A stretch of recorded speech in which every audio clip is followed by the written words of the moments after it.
na nekk def nañu ko juma say na nekk def nañu ko. Bonjour à tous et à toutes, très heureuse de vous retrouver en ce mercredi 1er juillet 2015. Mandela Show qui reprend ses droits sur la fréquence 96.6 à Dakar, synchronisée avec la station de Mbour 105.5 et synchronisée également avec Radio Touba International 89.1. Bien sûr sur www.safirfmtv.com, bientôt sur un autre site, une autre web TV. Président qui sera bientôt disponible sur les décodeurs d'Internet TV, d'Escaf, TV Orange et Canal Horizon. À la une du quotidien national Le Soleil, recevant le rapport 2013 de la Cour des comptes, le chef de l'État réitère son attachement à la bonne gouvernance des dysfonctionnements notés dans les structures contrôlées. Macky Sall au Figaro, d'ici 2 ans, les 54 pays d'Afrique s'uniront dans un marché commun. Direction de l'Organisation mondiale de la santé, le Sénégal sollicite le soutien de l'Union européenne. Protection des ressources halieutiques, le nouveau code de la pêche maritime adopté est candidat au CFEE et à l'entrée en 6e, 52 098 élèves, 100 pièces d'état civil régularisées. Orientation budgétaire 2006-2018, une stratégie en phase avec le PSE, un taux de croissance de 5,4% attendu en 2015. Casamance, campagne agricole 2015, semences et intrants déjà en place. Al-Fadri nous parle de la hiérarchie policière qui refuse toute médiation. Ça se complique pour Ahmad Bardé. Le procureur ordonne un retour de parquet. Confection de fausses cartes d'électeurs. Sadengay dénonce un plan machiavélique. Examen de fin d'année. 52 000 candidats sans papier. Effets collatéraux des nouveaux règlements. Mamadou Lamine Diallo claque la porte du groupe Beno.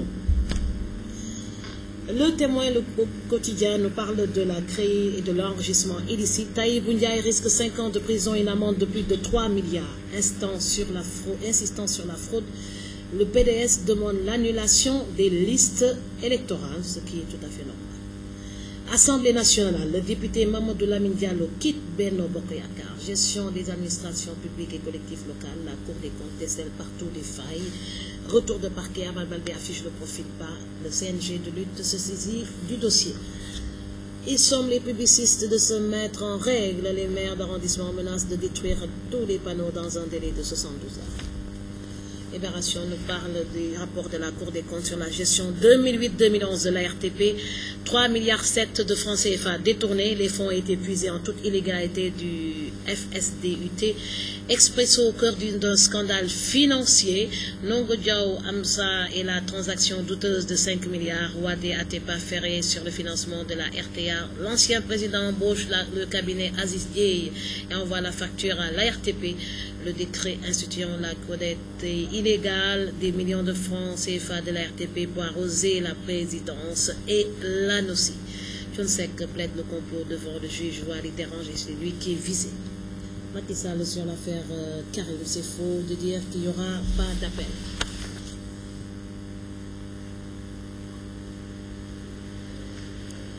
Réumi Quotidien nous parle du rapport de la Cour des comptes, l'incroyable gabegie au PNT, à la RTP, au SIRN et à la CSS, Marissar, Diouf, Aboulo, Sambangaï, dans de Saldra.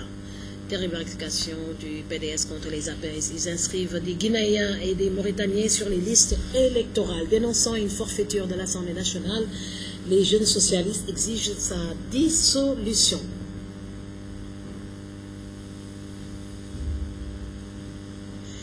Dénonçant une forfaiture de l'Assemblée nationale, les jeunes socialistes exigent sa dissolution. Ça me fait rire, cette histoire-là. J'ai été à la première à demander à ce qu'on dissolve l'Assemblée nationale. Maintenant, ce sont les socialistes, la jeunesse socialiste qui vient à mon secours. Nom de Dieu, cette Assemblée nationale doit être dissoute.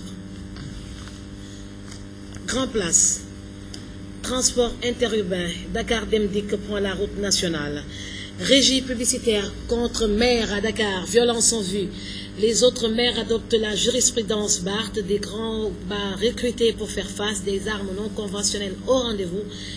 Panier sous corps, un intrus à double entrant pour le couple, une corruption tolérée entre belle-fille et belle-famille.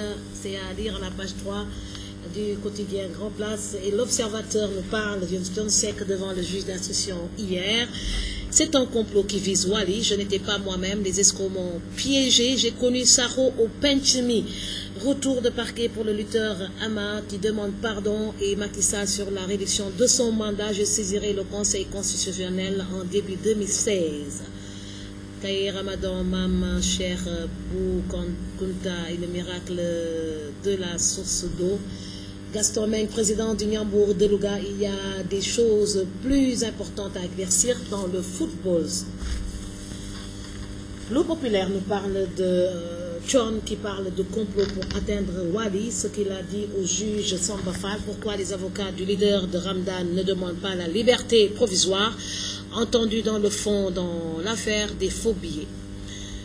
Le CNG va saisir après des incidents de la place du souvenir l'avenir d'Ama dans l'arène entre les mains de la justice. Le fils de Falaye Baldé présenté au procureur aujourd'hui après un retour de parquet hier. Les lutteurs impliqués dans les incidents risquent la radiation. Les licences de Falaye Baldé à la Djimbaï de Pékin et Site Morfadam vont être retirées.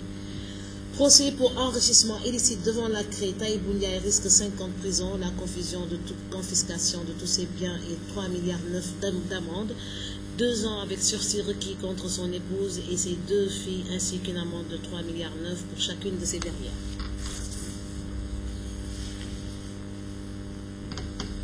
Direct Info nous parle du parti Réumi. Entre saignée et perfusion, dégâts collatéraux de la guerre entre Niass et Gakou. Après Matassi Diallo, la députée Aïssata Sabara Sabré, Mamadou Mbodj, psychologue, psychothérapeute, et sur l'affaire Tafsir Jupiter Ndiaye, la justice devrait le confier à des spécialistes de la santé mentale au lieu de le mettre en prison.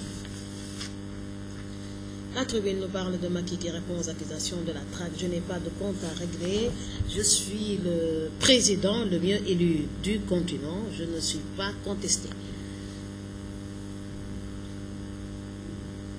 Mais 2 millions de Sénégalais ont voté sur 13 millions de Sénégalais. Ce qu'il ne faut pas oublier. Il faut que les gens aillent s'inscrire sur le fichier électoral. Les présidents africains sont les présidents les mal élus. D'accord. Parce que tout simplement, le fichier électoral est sous-représenté par rapport à la population. Il faut que les gens aillent s'inscrire correctement sur les fichiers électoraux pour qu'ils aient une légitimité. 65% ont voté pour le président de la République.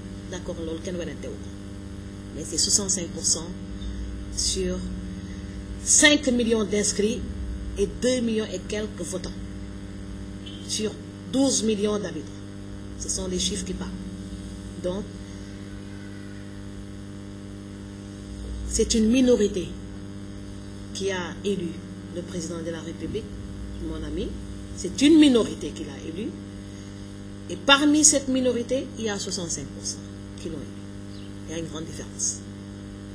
Les gens qui parlent et qui n'aillent pas voter, qui ne s'inscrivent pas sur les listes électorales sont nombreux dans ce pays. Il est grand temps qu'ils aillent s'inscrire sur les fichiers électoraux. Date limite pour l'instant, c'est le 10 juillet. Donc, allez vous inscrire. Même moi, je dois transférer mon lieu de vote. Fatigue de là que je Ibrahim Sen sur la destruction des panneaux. Barthélémy Dias a lancé un défi à l'état de droit. Macky Sall risque de dissoudre ses conseils municipaux. C'est l'Assemblée qu'il faut dissoudre. Saliou Keïta Dias ne mérite aucun soutien. Rapport de la Cour des comptes, la CSS, la RTP, l'IPRES éclaboussée, considérée comme une pro-Gakou, Niasvir et Aïssata Sabara de la CEDEAO.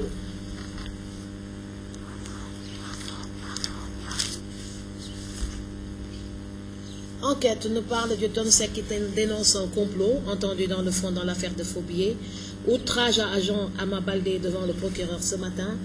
Révision des listes électorales, le FPDR invalide le processus et libre parole, Serine Bey Cham. Revenons à la noblesse de la politique. Eh bien, la noblesse de la politique consiste à sensibiliser correctement les citoyens à aller s'inscrire sur le fichier électoral correctement. Et qu'on fasse des listes électorales où il n'y a que des Sénégalais.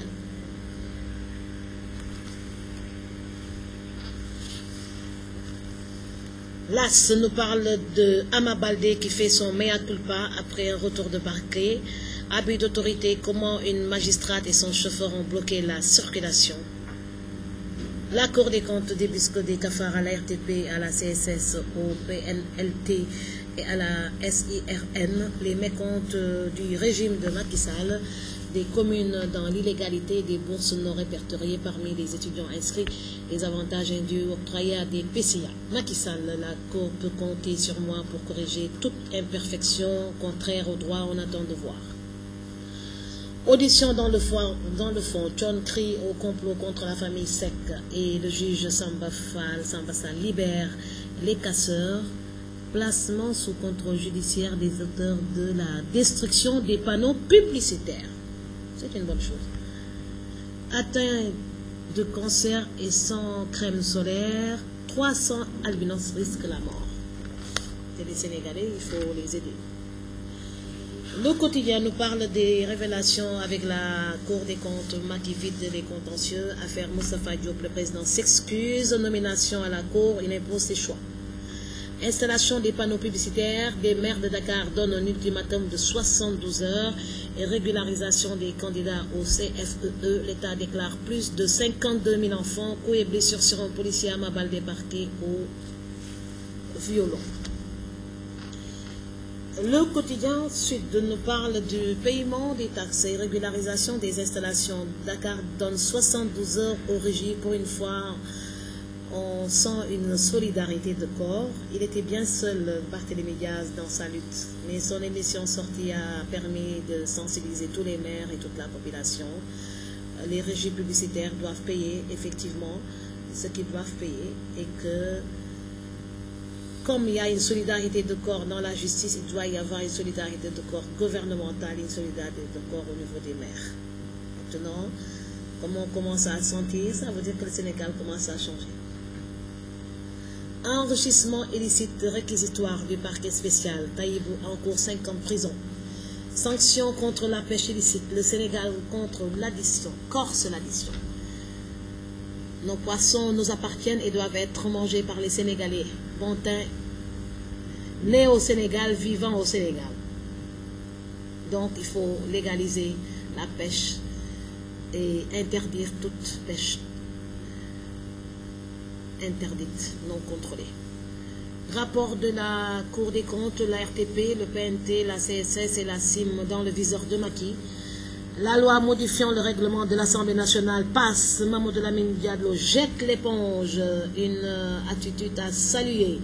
Adoption de la proposition de loi modifiant le règlement intérieur de l'Assemblée nationale. Le piège de la rétroactivité.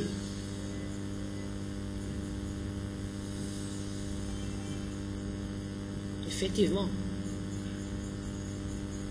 Ça, c'est un article intéressant. Le piège de la rétroactivité. On a eu le temps de lire les journaux correctement. Effectivement, il y a un piège de la rétroactivité. Ça prend effet à partir de quand? À partir de la prochaine législature ou à partir de maintenant? Les gars, il y a comme direct. Ça mérite lecture, ça, cette histoire. Adoption de la proposition de loi modifiant le règlement intérieur. Le piège de la rétroactivité. Tout ce qui se passe à l'Assemblée nationale m'intéresse. On va essayer de lire cette histoire. Elhadj Ibn Barry Camara de l'Université Cheikh Anta Diop invite à plus de rigueur. L'enseignant de la faculté des sciences juridiques et politiques de l'Université Cheikh Anta Diop de Dakar invite les députés à plus de rigueur dans la rédaction de la loi numéro 13, modifiant la loi 2002, modifiée portant règlement intérieur de l'Assemblée nationale, interpellé sur le principe de non-rétroactivité de cette loi sur le mandat en cours de la 12e législature. Elhadji Ibra Barry Camara a indiqué que la balle est dans le camp des parlementaires. C'est-à-dire tout ce qu'on a fait, c'est possible qu'on ne puisse pas l'appliquer dans cette 12e législature. Alors, à peine voté par 142 députés sur les 150, la proposition de loi modifiant la loi 2002 du 15 mai, modifiée, portant règlement intérieur de l'Assemblée nationale, suscite déjà une polémique. Le principe de non-rétroactivité de cette loi évoqué par certains élus de la majorité pour rassurer leurs collègues de l'opposition membres du groupe parlementaire du PDS sénégalais, dont le nombre est en deçà de 15 requis pour constituer un groupe, a fini de diviser une partie de l'opinion publique interpellée sur ce sujet. L'enseignant à la faculté des sciences juridiques et de politique de l'Université Cheikh Anta Diop de Dakar, Elhadji Ibra Barry Camara, a indiqué que la balle est dans le camp des parlementaires rigoureux, ni gëm seen bopp, estimant qu'il ne peut pas lui-même dire exactement si cette loi s'applique ou pas à cette présente législature. Elhadji Ibra Barry Camara a ainsi invité les députés à la prudence dans la formulation de cette loi pour, dit-il, éviter le scénario du 3e mandat du président Wade.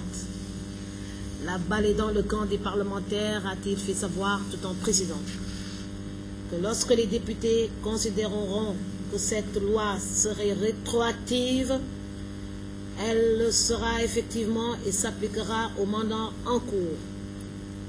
A priori, on ne peut pas dire que cette loi est rétroactive puisqu'on ne l'a pas précisé. Il faudrait que les députés soient dans la rédaction de cette loi très prudente. Il ne faut pas que ce qui nous est arrivé avec le 3e mandat de Wade se reproduise. Il faudrait que le législatif dise expressément que cette loi est rétroactive, tel n'est pas le cas. Il faudrait qu'on soit très précis pour que cette loi ne puisse pas faire l'objet d'interprétation. La loi permet aux législateurs de voter une loi en la déclarant expressément rétroactive, a notamment précisé l'enseignant à la faculté de sciences juridiques et politiques de l'Université Cheikh Anta Diop de Dakar. Par ailleurs, Elhadji Ibra Barry Camara a salué l'adoption de cette proposition de loi. Selon lui, elle est un déclic, un mouvement de fond qui annonce une grande réforme de la démocratie sénégalaise. Cette loi, d'après lui, permettra d'avoir un suivi correct de notre démocratie dans le sens qu'elle poussera les petits partis de se rallier pour ne pas disparaître. Je crois savoir qu'il ne sert à rien pour un petit pays comme le Sénégal de se retrouver avec un parti, avec N partis et conséquemment N groupes parlementaires, autrement dit, N valeurs à défendre. Il faut qu'on soit en mesure de former des courants de pensée et partis qui ont des points de vue similaires ou bien identiques se regroupent pour former leur groupe. Il faudrait que l'on rationalise en commençant par le nombre des groupes, des coalitions et des partis. Ça veut dire que la loi qui a été votée hier, il fallait préciser la rétroactivité, c'est-à-dire qu'on peut l'appliquer immédiatement, et tel n'a pas été le cas. Si tel n'a pas été le cas, ce sera au niveau de la 13e législature qu'on pourra appliquer cette loi. Donc, c'est un bon conseil qui a attiré l'attention du peuple sénégalais, comme quoi que le scénario qu'on nous a présenté hier, avant-hier, ne peut s'appliquer qu'en 2017, après la fin de la 12e législature. Ils se sont empressés pour crier victoire tel n'est pas encore le cas. Ceux qui ont rédigé cette proposition de loi n'ont pas précisé que cette loi, désormais, est valable immédiatement. Ils devaient le faire et ne l'ont pas fait. Ça crée une autre ouverture et un espoir de dissolution de cette Assemblée nationale que Ndella Madior n'a jamais accepté. Un espoir. Quand je vois les jeunes socialistes qui viennent me rejoindre en demandant la dissolution de l'Assemblée nationale, je suis tellement contente. Ce sont ces mêmes personnes qui ont voulu porter plainte contre Ndella Madior pour avoir dit que le président Macky Sall est le plan B du Parti socialiste.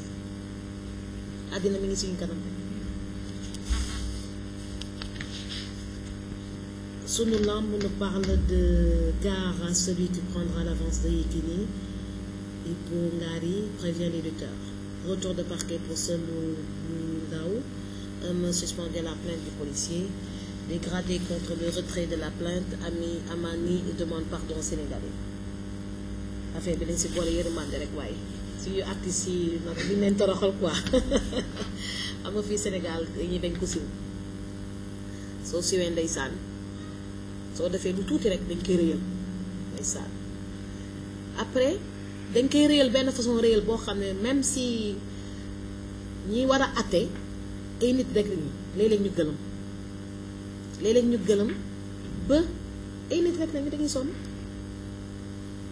ba ñoom tamit ñu poussé leen ba comme que nit rek ñu ne dañuy dóor mu daanu dafa ñoo xam ne kenn du ne kenn waru leen dóor ñu daanu mais dañ leen di ormal dañ wàcc ñëppay juum ci àddina procureur day juum juge day juum journaliste day juum président de la République day juum président assemblée nationale day juum mais ku jéggulu nga sa yaram da nga war a daw ku jéggulu xam nga dafa am ñoo xam ne ba dina du tukki duñu jéggulu jéggulu dafa diis comme force jéggulu ba ne baal ma ak wallaay nag lu si war a tegu rek mooy baal naa la am déet bés bu nekk ñu tooñ yàlla di ko baalu mu ñuy baal am déet kon Ama Baldé su demee ba ne baal ma ak baal leen ma boo leen ko toroxal ne da ngeen koy yóbbu 1 mois de prison waaye policiers yi bés bu ne ñu tooñ ñun tamit ñu tooñ ñu si tali ñu tooñ te pourtant dañ leen di baal am nañu seen tribunal bi ñoo xam ne dañ leen di baal kon bi ñu dëgëral affaire bi ñii ànd ak mbir yi nag ñoo war a nag dal dañu indi violence on pensait que c'était derrière nous cette histoire de violence là foog nañu woon ko fàtte nañ ko warut a dem si waat c'est bien de sanctionner mais sanction prison du sanction gisuloo ñu génn prison ni ngi amee yaram eneen di dem noppalu ko rek noppalu ko forcé la gisuma ku dem prison ba génn te amuloo yaram ndax day leen di forcé ñu noppalu ko Thione Seck bi mu demee di loolu la wax ndax ma noppalu ko sax ndax wax dëgg yàlla di woy guddi bu nekk nga war a noppalu kon prison nattu la du nattu nit yi fi ñu teg prison mooy moo fa new prison nattu la du nattu c'est un cimetière nag d'être vivant ndax dañ lay empêcher sa liberté su ñu la empêcher sa liberté bépp wax bu ñaaw buñ la wax ci kaw ci yow di nga ko dégg ci rajo bi walla nga seetaan ko ci télévision parce que ñi ngi ak seen télévision ak seen rajo di dégg léeg-léeg garde pénitentiaire yi jàppale leen jox leen portable ñu envoyé message wala connecté wu ci internet gars yi xam nañu lépp kon ñu dem ba wàññi volume bu kii bi kese mooy volume rajo bi ñu dem ba écho bii def mën nga ko supprimer ñu dem suñu demee ba siw dañ leen war a ormal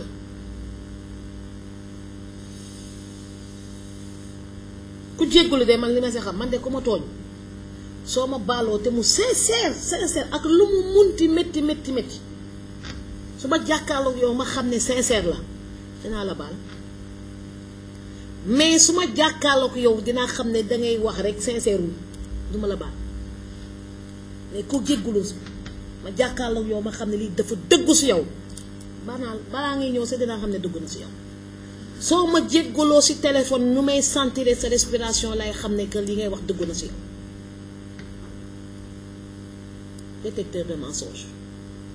détecteur de mensonge c'est pas pour rien ñu ne détecteur de mensonge nit su la rombee sa di nga xam ne ànd nag yow wala àndul ak yow nit su nooyee di nga xam ne ànd nag yow wala àndul ak yow nit su la xoolee di nga xam ne ànd nag yow wala àndul ak yow nit su la jéppee soo ko xoolee xam ko kon ku sincère su jéggaloo rek ba ko baal ko ku sincère wul nag su la jéggaloo dooba mu daal parce que tricher moo baax nit da ngay am xol bu set moo tax parents yi ñuy demander seen doom yi ñu yar leen ci yar bu set su ko defee di ñu nam ma dara ci jikko bu baax c'est pas pour rien que le khalife général des mourides temps yële mu ne dellu leen ci yar bi dellu leen ci alxuraan bi parce que alxuraan diglewul dara lu dul yar di ngay gis kuy julli di julli waxtu bu ko raw de waxtu du ko raw de waaye xol bi du baax amul benn njëriñ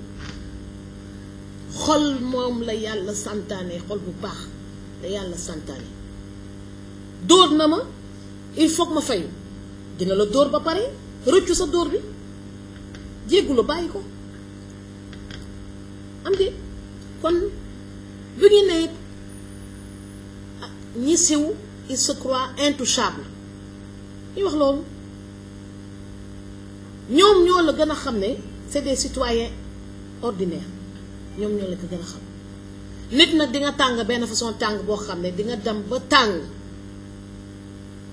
soo tàngee mun nga def sa loo xam ne soo daloon doo ko def ñii àtte nag te nekk ñu yàlla te du muy mës a nekk yàlla ndax bés bu nekk nga dégg am na benn procureur bu faatu bés bu nekk nga dégg am na benn avocat bu faatu bés bu nekk nga dégg am na kenn doon plaider ci biir audience bu mu dee kon bu ñu naaw dañuy xam ne que yàlla mooy àtte di nga dem tribunal ñu àtte ki àtte faatu semaine mu faatu dangay lu tax pourtant de dara jotu ko woon fekk defoon na benn affaire boo xam ne yàqoon na benn famille ak boobu dal ko waxtu ba jot dañu ne sarax dafa baax saraxe leen day tax seen fan yi di gudd waaye àtte leen pour am gudd fan justice police gendarmerie bi barke dee moo njaay maa ngi leen doon jàppale fii bi ñu leen fi yokkalee seen salaire ndax dañ leen war a yokk seen salaire mais bi ñu def mukk abus d'autorité ko defee rek peuple bi dalay jéppi ku dem ba ne jéggal ma danga ko war a jéggal ku dem ba ne jéggal ma su sincère dañ koy jéggal punition nag y a plusieurs formes de punition c'est pas seulement la prison la punition problème su amee bu leen teel a suul nit ki nan la Souleymane Faye wax nit ki suy sukaraat sa gaa yaa ngi yàkkamti mu dee pour seddoo alalam kon ku am problème sa gaa yaa ngi yàkkamti ñu tëj ko kaso kon bu leen gaaw a tëj Souleymane Faye dafa ne bu leen gaaw a suul Ndella Madior ne bu leen gaaw a tëj ndax soo leen gaawee tëj jox ngeen liggéey avocat yi ñoom li leen arrangé mooy seen client bañ a génn kaso ndax weer bu ne ñu jox leen ak action bi ñu def ñu la demande facture kon bu leen di gaaw a tëj affaire yi il faut ngeen si boole yërmande bu leen di gaaw a tëj waay juge yi seen bopp ñoo leen di ne ñun amatuñu place sax pour prison yi fees na ñoo fees a fees ba amatuñu place bu ñu fa dugal nit kon bu leen gaaw a tëj retour de parquet yërmande la mooy ñu ngi hésité ndax dañ ko war a tëj wala duñ ko war a tëj bu leen gaaw a tëj suñu star yi bu leen gaaw a tëj ah Thione Seck lu mu wax daw na yaram complot la affaire bi compliqué na ba nga xam ne doo si mën a sa commentaire lu dul yërmande rek lañ si mën a def xool qu'est-ce qui s'est passé en réalité parce que gars yi ay bandi lañu gars yi ay bandi lañu mun nañoo ñëw effectivement wax la que fay la ne la tournée la ñuy def jox la faux billet soo amulee machine buy def détecteur de faux billet ah da ngay sànq da ngay am problème bi moom mënuma see commentaire wax dëgg yàlla ndax maîtriser wu ma si dara ruus naa sa lire en profondeur parfois article yu si ne dama koy ruus sa lire waaw parce que dafa ñaaw daal ñu daf nga koy ruus sa lire donc je ne maîtrise pas le problème lenn rek laa si mën a wax mooy nañu xoolaat en profondeur di si boole yërmande raxas suñu sénégalais fàtte nag bi ñu bañ a mus a fàtte que Thione Seck quand même personnalité la si dëkk bi artistes yi la ay personnalité la ñu si dëkk bi kon su fekkee dañoo tooñ sax su fekkee dañoo tooñ am na ni nga ko mën a réparer waaw bu leen di gaaw a tëj waay ndax am na ñoo xam ne kenn du leen gaaw a tëj Idrissa Seck bu nga gën fàtte une semaine lañ ko def retour de parquet ou 10 jours avant ñu koy tëj lu tax parce que c'était un ancien président de ancien premier ministre ñëw rek ñu yóbbu ko parce que nit yi mënuñoo yem Thione Seck kenn mënu ko mettre sur le même pied d'égalité qu'un Barthélémy Dias. Barthélémy Dias c'est Barthélémy Dias, Thione Seck c'est Thione Seck. Et la scène c'est la scène. Macky Sall c'est Macky Sall ku si nekk ak lu la yàlla may comme ku si nekk ak li la yàlla may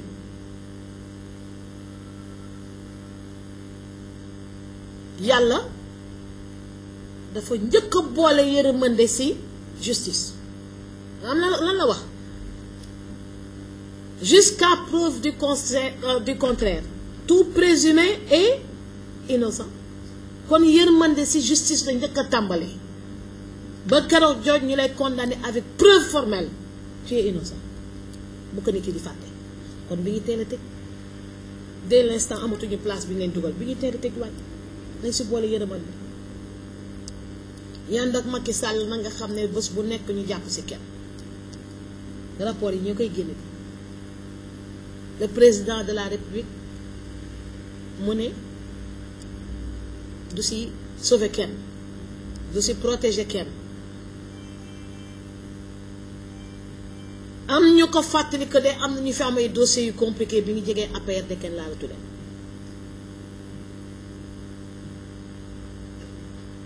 liste bi yow long na sénégalais yi nag kenn mënu leen manipuler di nga def benn affaire boo xam ne foog ne nga am nga victoire ndekete yow yaa ngi dugg ci kàmb ndax article bi mu ne liiral nii ki ko bind de loolu lu mu si jublu mooy attirer benn piège ak tamit feeñ fang ba nit yi xam ko loolu la si jublu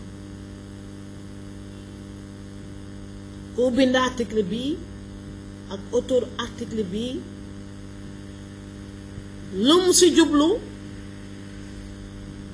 mooy jege Macky Sall ne ko defal attention kat ndax ci seen rédaction bi préciser wu leen rétroactivité bi ndax bu muy tëj lu muy wax nee na ànd na ci modification bi waaye vérifié wu leen ko bu baax ndax amul fenn foo leen ne que léegi lañ koy appliqué ndax le terme de rétroactivité defe naa binduñu ko ci teen te loolu la wax comme que binduñu ko fi ça veut dire que c'est pas valable pour cette année oui ce qu'il a dit c'est très important gars yaa ngi xool nekk naka la ñuy mën a gérer affaire bi dafaat beneen proposition jaaraat encore fi ñu jaaraatoon forfaiture soo amee rek da ngeen di xam ne am na ko fi ñi rédiger affaire bi ni ñu ko defee baax ne serait-ce que pour ça il faut ridiculiser le président de la République il faut ridiculiser le président de l'Assemblée nationale si le terme de rétroactivité n'a pas été précisé, tel est le cas ndax ñëpp yore nañu documents yi gisuñu benn terme de rétroactivité fi ñu ko bind kenn mënu ko bind rapidement en cachette te ñi ci yore documents yi. Le piège de la rétroactivité maanaam mooy li ñuy voté ba am si ndam ne 142 députés voté nañ ko pour mun kaa appliquer 13e législature la jëm ça veut dire que kenn mënul empêcher parti socialiste su fekkee dafa bëgg a def groupe parlementaire bii di ñëw def ko kenn mënul empêcher PDS su fekkee dafa bëgg a def groupe parlementaire def ko kenn mënu empêcher réew mi tey su fekkee dafa bëgg a doon mu daanu groupe parlementaire mu def ko loolu la article bi dañ tekki te ça devient intéressant cette histoire là diñ ma nee nag xanaa kay dañuy changé waat dañuy defaat beneen projet de loi modif di kii ko dugal si rétroactivité mu jaaral assemblée nationale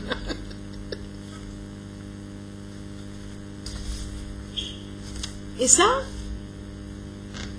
vous vous rendez compte. Ça veut dire que ça a été fait dans la précipitation, ce package qui sont proposés. fàtte nañu yàlla ngi tiim la yàlla ngi tiim gis lépp yàlla soo làkkatoo si fenn nga foog ne duggal su suuf taab bi nga foog ne yàlla gisu la mi ngi lay gis loo complot foog ne complot bi mat na billaahi yàlla su si àndalee di nga def benn moo boo xam ne si biir day tax li nga def du mat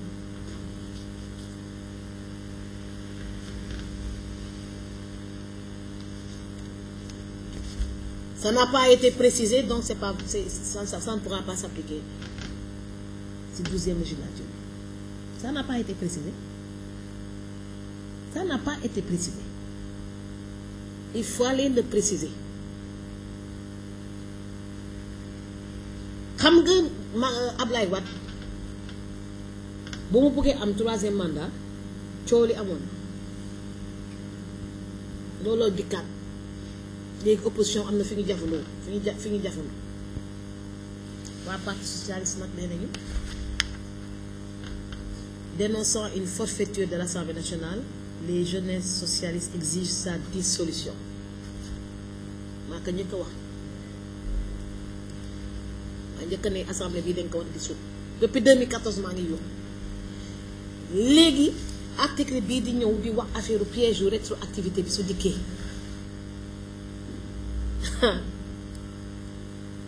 ñam fulla am fulla ñam fulla am fulla parce que affaire bi à l'Assemblée nationale il faut qu'il y ait des intellectuels ay ndaanaan ñoo war a dem à l'Assemblée nationale xam nga ñu wax ndaanaan ay ndaanaan ray lay ndaanaan war a nekk foofu waaye ndaanaan du juum ndaanaan dina gëstu de xoolaat affaire yi yaa am na loo leen fàtte de préciser wu leen ko mais dafa am ñoo xam ne tàccu rek ak yóbbaale ma député yóbbaale ma moo fa bëri si biir yóbbaale ma si biir précipitation bi dafay am loo xam ne dafa essentiel loo xam ne dañ ko préciser suñ ko préciser wulee daanaka day nekk loo xam ne àtte yàlla am na ñuy wax àtte yàlla àtte yàlla àtte yàlla bi mooy ñu teel a crier à la victoire nee nañu nag am na benn député bu am fulla boo xam ne Mamadou Lamine Diallo bokkoon ci groupe parlementaire bu mu xoolee yëf yi ba xool yëf yi mu ne bana bu mu xoolee yëf yi ba xool yëf yi moo njëkk a ne bana te dans l'histoire du Sénégal dineen kenn du fàtte que bi ñu voté loi bi am na ñu mer wax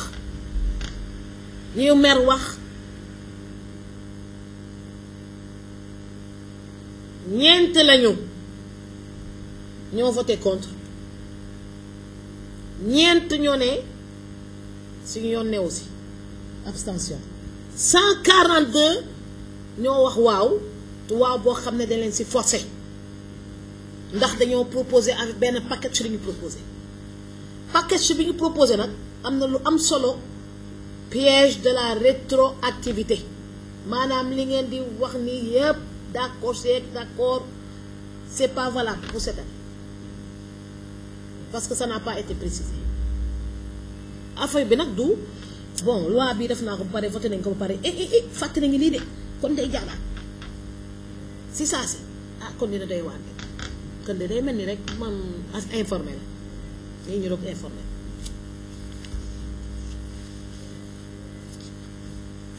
kon ça ne fait que me reconforter li ma wax démb film bi mi ngi doog commencé neex film bi billaay mi ngi doog commencé neex Benno Bokk Yaakaar nee nañ du ñu tas bi da ngeen du ñu tas billaay dinañ tas suñu tasulee rek xamal ne Macky Sall mooy candidat parti socialiste ñu rus kaa wax rek teel dañ kaa rus a wax rek suñu tasulee ça veut dire que dañ kaa rus a wax dégg naa dans kii ba mu ngi ci télévision bi Amath Dansokho mu wax ba tooñ ndeysaan Abdoulaye Wade Amath Dansokho moom sama xarit la waaye Abdoulaye Wade moo gën a dëgg mu moromam sax mu ne ko na dem retraite yi dem toog yi da baax moom nag moom sama papa bi moom man mii may ñëw toog ne ko léegi nag da ngay toog sa kër ndax soo amee ful la comme ni ma da ngeen di def nii dee la maa jox yóbbu papam mu dem vacances yi suba amal États-Unis nga dem vacances yi ndax loolu nga mérité am déet maa jox suba mu dem demal suba États-Unis am nga fay doom nga dem noppale ko ji defar sa wër gi yaram dellu ñëw beesaat tàkk am déet tey la métti di non tey lay dem sax tey lañ koy yóbbu tey dem États-Unis tey dem noppale ko ji am déet nga am nay doom yam fu la dama noppale ko ji nga dem defar sa wër gi yaram dellu suba bees tàkk dans ce côté loolu la war a def moom tamit su ko defulee man mii maa koy jël yóbbu mu dem roppal ko ji ndax pouvoir bu ma am si maajoor pouvoir boobu laa am si dans jël yóbbu rek ñoom ñëpp samay xarit lañu jël yóbbu mu dem noppale ko ji Wade day dem di noppale ko di dem di ñëw moom muy ñëw yore kanam rek bu ñëw sonal ñuy wax mu ne le président va terminer son mandat da ngeen wax ji ma ne mais kii daf ñuy fonto fu mu nekk nii léegi kii moom wax na fii temps yi toj ba pare débrouillé wu ba langaat dugg nekk si benn bokk yaay ma ne le président va terminer son mandat mais quand même c'est la personne qui veut dire que le pays est en danger li taxoon ñu booloo kenn defuñu ko wax ba président def projet de loi bi jox 5 ans kii Macky ak Moustapha Niasse léegi nga kontaan di ne le président va terminer son mandat c'est quoi cette histoire là dinaa la ñëw seet si yóbbu la nga dem noppal ko ci dinaa la yóbbu nga dem noppal ko ci parce que dans ce ko bii il faut mu dem noppal ko ji foog mu noppal ko ji xaar ma tey mag ñëw seet sa kër yóbbu la léegi nga dem noppal ko ji di leen di fàttali ko nag yéen ngeen doon déglu Mandela Show c'est le show de Ndella Madior nii lañ koy doxalee sama papa yi moom il faut ñu dem noppal ko ji par force ñu bàyyi xale yi liggéey jaamale ñooy di leen di gërëm di leen di sant si waxtaan bi di leen jox rendez-vous demain Mandela Show nag c'est tous les jours à partir de 10h tey dañ ko xaw a yéex a commencé rek di jéegul ak quelques petits problèmes techniques yi ñu amoon dimanche nag moom 11h lañ koy def di leen di gërëm di leen sant si déglu bi